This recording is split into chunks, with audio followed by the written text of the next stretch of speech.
Muy bien, bienvenidos a nuestra sesión 5, donde vamos a ver el capítulo 9, referente al tema del scripting básico, y el capítulo 10, donde se verá la comprensión del hardware en la computadora para analizar términos de rendimiento y analizar un poco la descripción y características que tiene una máquina, básicamente hablando el hardware como tal. Como hablábamos anteriormente, los capítulos que se tocaron se hablaban de herramientas donde encontramos cómo mostrar, por ejemplo, el contenido de un documento en consola, como el comando cat para visualizar, comandos para copiar, pegar, etcétera. Entonces, este capítulo se trata de cómo entender el manejo y construcción de un script básico a partir de conjuntos de comandos, donde cada comando va a hacer una interacción y una posible ejecución de un proceso. Entonces, por ejemplo, aquí hablan de un script shell, en pocas palabras, que es un archivo de comandos ejecutables que ha sido almacenado en un archivo texto. Entonces aquí encontraremos varios comandos donde se analizan para tener una respuesta de salida en consola, usándolo dentro de un archivo y teniendo un conjunto de comandos que tendría como una funcionalidad en particular de acuerdo a la lógica escrita en el script. Entonces, por ejemplo, acá hay un script que puede ser tan simple como un único comando. Entonces, por ejemplo, acá hay un echo hello, world. Entonces aquí estoy invocando esta cadena de caracteres donde vamos a definirlo en el archivo test.sh y consta de una sola línea que imprime la cadena hello world. Entonces, ¿qué significa hola mundo en español? La famosa frase hola mundo. Entonces, y la podemos identificar. Entonces, por ejemplo, acá habla de ejecutar un script, puede hacerse ya sea pasándolo con un argumento a tu shell o ejecutándolo directamente. ¿Sí? Entonces, eso es importante. Hay otros comandos que ustedes van a mirar, entonces eso es clave para este capítulo. Encontraremos también algunos editores, como por ejemplo el editor más famoso que es el Nano, que es un editor muy sencillo y bien adaptado para editar pequeños archivos de texto. También está el Visual Editor y el V, o en su versión más reciente, el V mejorado, que es el Vim, y es un editor muy potente, pero tiene un arduo proceso de aprendizaje. Entonces nosotros nos centraremos en el Nano. Aquí vamos a ver muchas cosas con el Nano, ¿sí? Entonces introduce nano test.sh y verás una pantalla similar a esto. La información que está, esto quiere decir que arranca un archivo de ejecución de línea de comandos.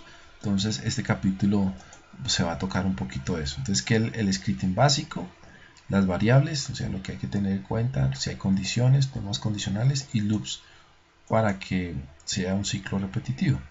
Entonces eso es el capítulo 9. Aquí van a encontrar ya arrancar por pasos cómo definir lo que se va a hacer. Entonces, por ejemplo, en este laboratorio se llevará a cabo las siguientes tareas: utilizar el editor V para crear, editar los archivos de texto, crear los scripts de shell simples, crear los scripts del shell con ejecución condicional y utilizar los loops en el script para la repetición. Eso es más o menos lo que se pretende hacer. Hay editores tales como Nano, como ahora hablábamos, y editores tales como Gedit. Estos se usan en modo gráfico cuando tenemos una consola gráfica perteneciente al sistema operativo, en este caso pues un Ubuntu podría ser. Entonces en esta tarea exploraremos algunas características básicas de edición del texto de editor V. Todas las distribuciones tienen alguna versión de V, quiere decir que Red Hat, CentOS, cada uno tiene una versión de V. Entonces el editor V es un potente editor de texto con una pequeña curva de aprendizaje, pero capaz de realizar una amplia variedad de tareas de edición de texto. Entonces el editor V tiene dos modos, inserción y comando. En el modo inserción se agrega el texto a un documento, en el modo de comandos puede realizar las operaciones tales como navegación, búsqueda, guardar y salir del editor.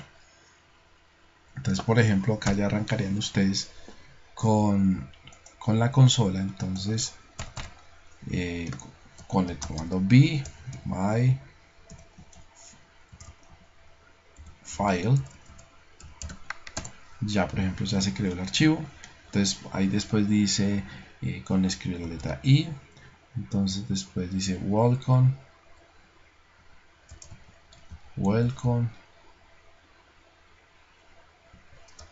to the p-editor, y así sucesivamente ustedes van grabando. Entonces por ejemplo aquí es colocando dos puntos WQ, salimos para guardar. Entonces en este caso le damos escape, le damos dos puntos, como está acá le damos WQ, que quiere decir write y salir, y ya salimos. Si queremos volver a entrar le damos view my file, ahí está lo último que se escribió. Entonces esto es el primer paso para generar un script paso a paso. Entonces invoca el comando B para modificar el archivo. Entonces si queremos modificarlo, entonces podemos jugar con las letras, con las flechas hacia arriba, hacia abajo. Ok. Paso 3, por ejemplo, para moverse, presiona cada una de las siguientes teclas dos veces y observe cómo se mueve el cursor, y recuerde que estás en el modo de comando. Entonces, por ejemplo, la tecla J mueve el cursor a una línea hacia abajo, K mueve el cursor a una línea hacia arriba, L mueve un cursor de un carácter a la derecha, mueve un cursor de carácter a la izquierda. Entonces, cada letra tiene una funcionalidad como tal. ¿Listo? Paso 4, mueve el cursor final a la línea actual. Entonces van a encontrar diferentes teclas que van a tener una funcionalidad dentro del editor. ¿Listo? Eso sería la unidad 9, donde ustedes van a hacer toda esta parte práctica. Entonces los animo, estudiantes, para que estén muy pendientes de este proceso de formación de ustedes. Vamos a mirar a continuación el capítulo 10, que tiene que ver con compresión del hardware y la computadora. Entonces, ¿qué es lo que hace esto? Entonces, se refiere a que muchas, por ejemplo, ventajas que tiene de tener tantas distribuciones distintas de Linux es que algunas de ellas están diseñadas para funcionar en plataformas de hardware específicas. De hecho, hay distribución de Linux diseñada para casi todas las plataformas de hardware modernas. Cada una de estas plataformas de hardware tiene una gran cantidad de variedad en los componentes de hardware que están disponibles, además de diferentes tipos de unidades de disco duros. Entonces hay muchas diferentes monitores, impresoras. Entonces acá uno puede encontrar todo lo que puede definir uno para hablar un poco más en detalle de la funcionalidad del hardware. Entonces, por ejemplo, en el 10.2 hablan ya qué es la CPU, sistema de procesamiento, unidad de procesamiento central en inglés, procesadores, son los componentes más importantes del hardware. Todo esto lo vamos a analizar. Familia de procesadores x86 fue creada en el 78 con el procesador 8086. Listo. Entonces, por ejemplo, con el comando para ver qué familia pertenece a la CPU. Entonces, por ejemplo, acá me dice que ARCH. Entonces, a mí me dice que es una tecnología x86 raya al piso 64, que es dice que ya que había muchos paquetes solo que están disponibles para arquitectura de Skill, pero no para x64. Este es de 64 bits. ¿Qué otro comando puedes utilizar para identificar el tipo de CPU en el sistema? Es lscpu. Entonces aquí ya me muestra, por ejemplo, la arquitectura, que son de 64 bits, tipo de CPU, vendor ID, o sea, quién vendió estos equipos, en la parte de Intel, bueno, etcétera. De eso se trata este capítulo de compresión de hardware. Ahora en el laboratorio son unos pasos muy sencillos donde ustedes van a definir ya algunas funcionalidades que tiene. Entonces, listar el hardware de la computadora. En esta tarea vamos a ejecutar varios comandos y examinar algunos de ellos para mostrar la conversión. Entonces, el L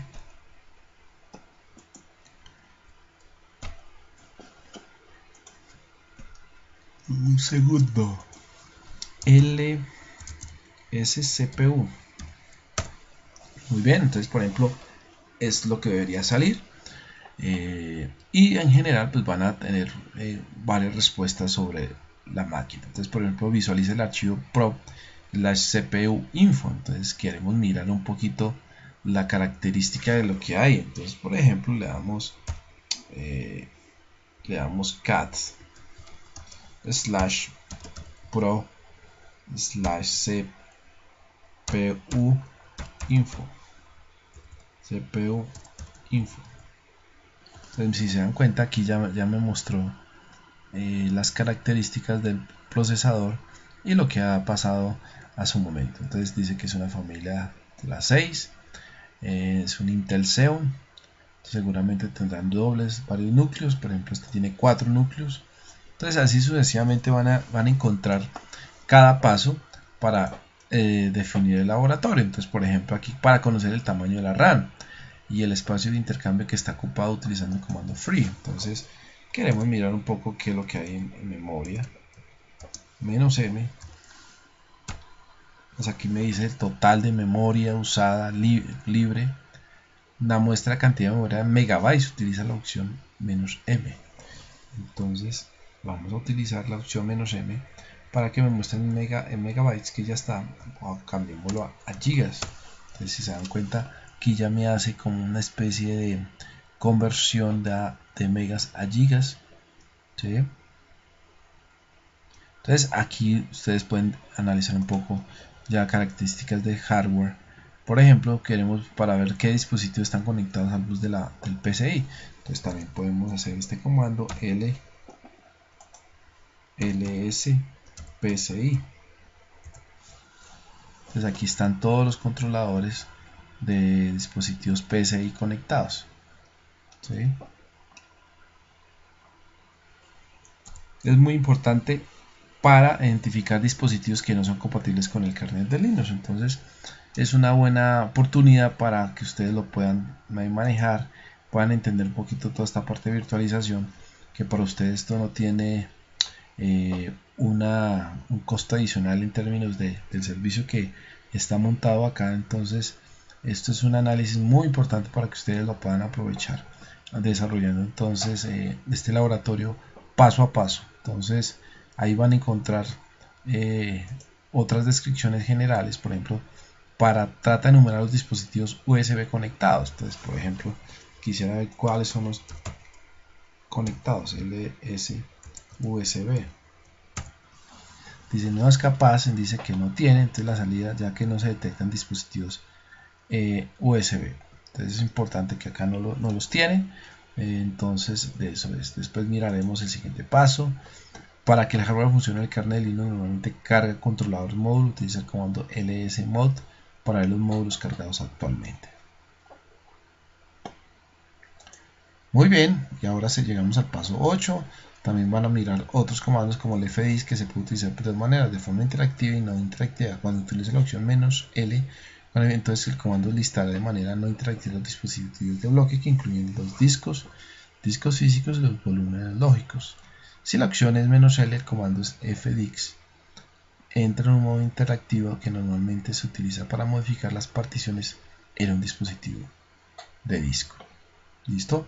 Entonces, muchachos, queremos dar con esta introducción a una explicación breve y general donde vimos los capítulos 9 y el capítulo 10. Entonces los veremos en la siguiente sesión, que ya arrancaríamos con la sesión 6. Entonces, muchas gracias por la atención de este video y los espero para las siguientes actividades.